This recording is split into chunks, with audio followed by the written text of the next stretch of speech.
Did you know? Long before the sands of time swallowed the ancient world, the gods of Egypt ruled not just the skies and the underworld, but the very hearts of mortals.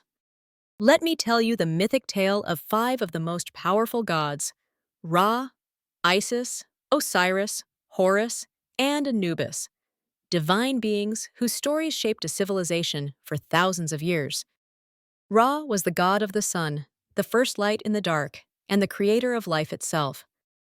Each day, he sailed across the sky in his golden bark, bringing light and warmth to the earth. But each night, he descended into the underworld, the Duat, to battle the great serpent Apophis, chaos incarnate. If Ra were ever defeated, the sun would never rise again. But Ra prevailed night after night, keeping darkness at bay.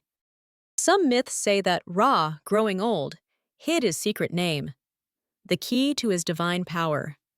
And it was Isis, the goddess of magic, who tricked him into revealing it. Isis was not only powerful, she was wise, cunning, and fiercely loyal. When her husband Osiris, the god of the afterlife, was betrayed and murdered by his jealous brother Set, Isis did the impossible. She searched the ends of Egypt for his dismembered body, piecing him back together with powerful spells. With her magic, she restored Osiris to life, if only for a moment, and conceived a son, Horus, the falcon god. Isis wasn't just a mother or a wife.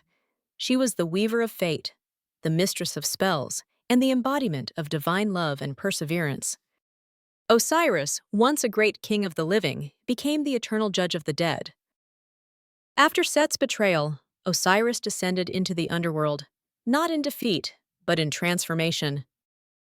He ruled the realm of the dead with fairness, weighing the hearts of the deceased against the feather of Maat, truth. Osiris became the symbol of resurrection and eternal life. For the ancient Egyptians, death was not an end. It was a journey to join Osiris in the afterlife. Before Osiris ruled in the underworld, it was Anubis who guided the souls of the dead. Jackal-headed and cloaked in black, Anubis was the protector of tombs, the master of embalming, and the silent guardian of the afterlife. He watched over the mummification process, ensuring that every soul could be reborn. In the Hall of Judgment, Anubis weighed the heart of the dead, too heavy with sin, and the soul would be devoured. But if pure, the soul would pass on to paradise. Anubis didn't seek glory, he kept balance. He was the silent protector of the eternal path. Horus was born with a purpose: to avenge his father Osiris and reclaim the throne of Egypt. He grew strong under Isis's protection, and when he came of age, he challenged Set in a legendary battle that shook the heavens. They fought for 80 years, sky against storm, falcon against beast. Though wounded and blinded at times, Horus never gave up. Eventually, he triumphed, restoring order to the land and taking his place as the rightful king of gods and men. To this day, the Eye of Horus remains a symbol of protection, healing, and power. But not all gods in ancient Egypt were merciful or radiant. Some were wild, unpredictable, guardians of chaos, wisdom, war, and the shadowy in-between.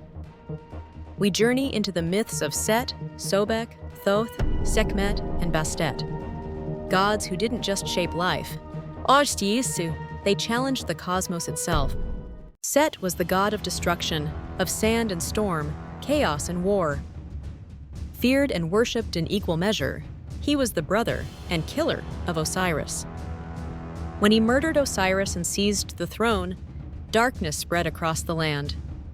But Set was no mindless villain. He defended Ra's solar bark each night in the underworld, slaying the serpent Apophis. Set was both destroyer and protector. He was the god who could betray his own blood and still defend the sun from the jaws of eternal night.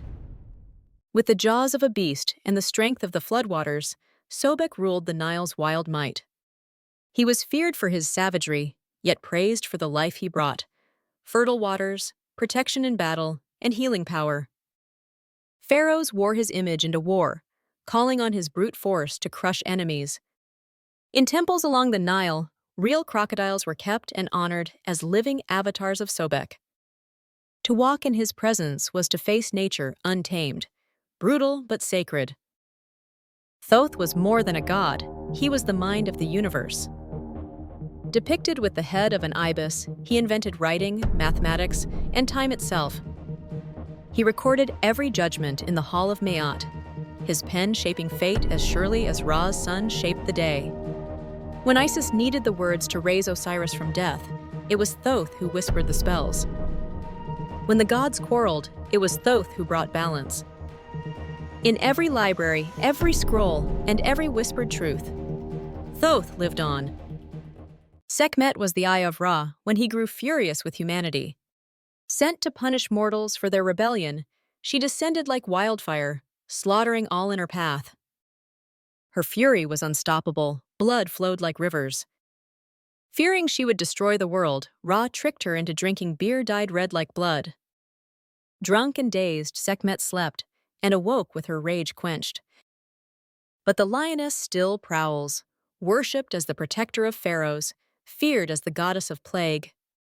Bastet began as a lioness too, ferocious and wild like Sekhmet. But over time, she softened into the goddess of protection, home, and fertility. She took the form of a graceful cat, guarding the hearth and slaying serpents in the shadows. Yet make no mistake, when danger neared, Bastet's claws came out. Cats were sacred in her name, and to harm one could mean divine wrath. She was elegance and ferocity, balance and motion. The gods still whisper through the desert winds. Their stories echo in the stars above the Nile. But not all gods offer peace. Some were born to shake the heavens and remind us of the wild power behind every myth. And now you know. Like, comment, and subscribe for more epic myths from the ancient world. Let the legends live on!